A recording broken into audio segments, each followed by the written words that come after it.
With the blessings of ಮಾ ಲಲಿತಾ ತ್ರಿಪುರ ಸುಂದರಿ ಸನಾತನ ಕಥೆಗಳಿಗೆ ಸ್ವಾಗತ. ಇವತ್ತು ನಾನು ಯೋಗಿನಿ ಏಕಾದಶಿ ಬಗ್ಗೆ ಹೇಳಬೇಕು ಅಂತ ಬಂದಿದ್ದೀನಿ. ಈ ಯೋಗಿನಿ ಏಕಾದಶಿ ಅಂದ್ರೆ ಏನು, ಇದ್ರ ಕತೆ ಏನು ಅಂತ ಹೇಳಕ್ ಬಂದಿದ್ದೀನಿ. ಶುರು ಮಾಡೋಣ. ಅಲಕಾಪುರಿ ಅಂತ ಒಂದು ಊರು. ಆ ಊರಿಗೆ ರಾಜ ಬಂದು ಕುಬೇರ ಆಗಿರ್ತಾರೆ. ಕುಬೇರ ಮಹಾಶಿವ ಭಕ್ತ ಆಗಿರ್ತಾರೆ. ಶಿವಭಕ್ತ ಅವ್ರ ಪೂಜೆ ಮಾಡಕ್ಕೆ ಯಾವಾಗ್ಲೂ ಆ ಊರಲ್ಲಿರೋ ಒಬ್ಬ ಯಕ್ಷ ಅವ್ರಿಗೆ ಪತ್ರೆ ಹೂಗಳನ್ನ ತಗೊಬಂದು ಕೊಡ್ತಾ ಇರ್ತಾರೆ. ಹಿಂಗೆ ದಿನ ನಡೀತಾ ಇರುತ್ತೆ. ಒಂದಿನ ಆ ಯಕ್ಷ ಕುಬೇರ ಅವ್ರಿಗೆ ಆ ಪತ್ರೆ ಮತ್ತು ಹೂವು ತರದ್ನ ಮರ್ತ್ ಬಿಡ್ತಾರೆ. ಯಾಕೆ ಅಂತ ಅಂದ್ರೆ ಅವರು ಕಾಮಾಂಧನಾಗಿ ಅವ್ರ ಹೆಂಡತಿ ಜೊತೆ ಇರುವಾಗ ಇಲ್ಲಿ ಪೂಜೆಗೆ ಹೂ ತಗೊಂಡ್ಬರ್ಬೇಕು ಅನ್ನೋದನ್ನ ಮರ್ತ್ ಬಿಡ್ತಾರೆ. ಕುಬೇರಾಗ ಕಾದು ಕಾದು ಸಾಕಾಗಿ ಅವರ ಸೇವಕರಿಗೆ ಹೇಳ್ತಾರೆ, ಯಾಕೆ ಯಕ್ಷ ಹೂ ತಗೊಂಬಂದಿಲ್ಲ, ಹೋಗಿ ನೋಡಿ ಬನ್ನಿ ಅಂತ. ಆಯ್ತು ಅಂದ್ಬಿಟ್ಟು ಅವ್ರು ಹೋಗಿ ನೋಡ್ತಾರೆ. ಅವ್ರಿಗೆ ಗೊತ್ತಾಗುತ್ತೆ. ಆಮೇಲೆ ಅವ್ರು ವಾಪಸ್ ಬಂದು ಕುಬೇರನ ಹತ್ರ ಹೇಳ್ತಾರೆ, ಅವರು ಅವ್ರ ಹೆಂಡತಿ ಜೊತೆ ಇದ್ದಾರೆ, ಅದಕ್ಕೆ ಬರಕ್ಕಾಗಿಲ್ಲ ಅಂತ. ಕುಬೇರಂಗ್ ಬಹಳ ಸಿಟ್ಟು ಬಂದು, ಹೋಗಿ ಅವ್ರನ್ನ ಎಳೆದುಕೊಂಡು ಬನ್ನಿ ಅಂತ ಹೇಳ್ತಾರೆ.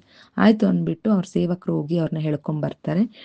ಬಂದ್ಮೇಲೆ ಕುಬೇರಂಗೆ ತುಂಬಾ ಸಿಟ್ಟು ಬಂದು, ನೀನು ತಪ್ಪು ಮಾಡ್ದೆ, ಶಿವ ಪೂಜೆಗೆ ಅಂತ ತರಬೇಕಾಗಿದ್ದು ಹೂವು ಪತ್ರೆನ ನಿನ್ನ ಹೆಂಡತಿಗೆ ಕೊಟ್ಟು ಅವ್ರ ಜೊತೆ ಇದ್ದು ತಪ್ಪು ಮಾಡಿದ್ಯಾ. ನೀನು ಭೂಲೋಕಕ್ಕೆ ಹೋಗಿ ಕುಷ್ಠರೋಗ ಅನುಭವಿಸು, ಕಷ್ಟ ಕಾರ್ಪಣ್ಯಗಳನ್ನ ಅನುಭವಿಸು ಅಂತ ಶಾಪ ಹಾಕಿ ಭೂಲೋಕಕ್ಕೆ ಅವ್ರನ್ನ ತಳ್ಳಿಬಿಡ್ತಾರೆ. ಅವ್ರ ಭೂಲೋಕದಲ್ಲಿ ಬಂದ್ಮೇಲೆ ಅವ್ರಿಗೆ ಕುಷ್ಠರೋಗ ಬಂದು ನೋವು ಬಂದು ತುಂಬಾ ಕಷ್ಟ ಅನುಭವಿಸ್ತಿರ್ತಾರೆ. ಆಮೇಲೆ ಇದೇ ತರ ಒಂದಿನ ಅವರು ಹಿಂಗೆ ಬರ್ತಾ ಇರುವಾಗ ಒಬ್ಬ ಋಷಿಗಳನ್ನ ನೋಡ್ತಾರೆ. ಆ ಋಷಿಗಳನ್ನ ಹೋಗಿ ಹತ್ರ ಮಾತಾಡಿಸ್ತಾರೆ. ಅವರು ಮಾರ್ಕಂಡೇಯ ಋಷಿಗಳಾಗಿರ್ತಾರೆ. ಅವ್ರ ಆಶ್ರಮದ ಹತ್ರನೇ ಅವ್ರು ಹೋಗಿ ನೋಡ್ತಾರೆ. ಋಷಿಗಳು ಕೇಳ್ತಾರೆ, ಏನಾಯ್ತಪ್ಪ ಅಂತ. ಆವಾಗ ಹೇಮಮಾಲಿ ಹೇಳ್ತಾರೆ, ಹೇಮಮಾಲಿ ಅಂದ್ರೆ ಆ ಯಕ್ಷ, ಆಯ್ತಾ. ಹೇಮಮಾಲಿ ಹೇಳ್ತಾರೆ, ಇಲ್ಲ, ನಾನು ಈ ತರ ಶಿವ ಪೂಜೆಗೆ ಹೂ ಕೊಡ್ಬೇಕಿತ್ತು, ಈ ತರ ನಾನು ಕಾಮಾಂಧನಾಗಿ ಹೋಗ್ಲಿಲ್ಲ, ಅದಕ್ಕೆ ಕುಬೇರ ನನ್ಗೆ ಶಾಪ ಕೊಟ್ಟು ಕಳ್ಸಿದ್ದಾರೆ ಅಂತ ಹೇಳ್ತಾರೆ. ಆವಾಗ ಮಹರ್ಷಿಗಳು ಹೇಳ್ತಾರೆ, ನೀನು ಯಾವುದೇ ತರ ಮನ್ಸಲ್ಲಿ ಇಟ್ಕೊಳ್ಳೋದು ನಿಜಾನೇ ಹೇಳಿದ್ದಕ್ಕೆ ನಾನು ನಿನ್ಗೆ ಒಂದು ಮುಕ್ತಿ ಸಿಗ್ಲಿ ಅಂತ ಒಂದು ಪ್ರಾರ್ಥನೆ ಮಾಡ್ತೀನಿ, ನಿನ್ಗೊಂದು ಪೂಜೆ ಹೇಳ್ತೀನಿ, ಅದನ್ನ ಮಾಡು ಅಂತ ಹೇಳ್ತಾರೆ. ಏನದು ಅಂತ ಹೇಮಮಾಲಿ ಕೇಳ್ತಾರೆ. ಏಕಾದಶಿ ಬರುತ್ತೆ, ಅದು ಯೋಗಿನಿ ಏಕಾದಶಿ ಅಂತ ಬರುತ್ತೆ. ಅದು ಜ್ಯೇಷ್ಠ ಮಾಸ ಕೃಷ್ಣ ಪಕ್ಷದಲ್ಲಿ ಬರುವಂತ ಏಕಾದಶಿ.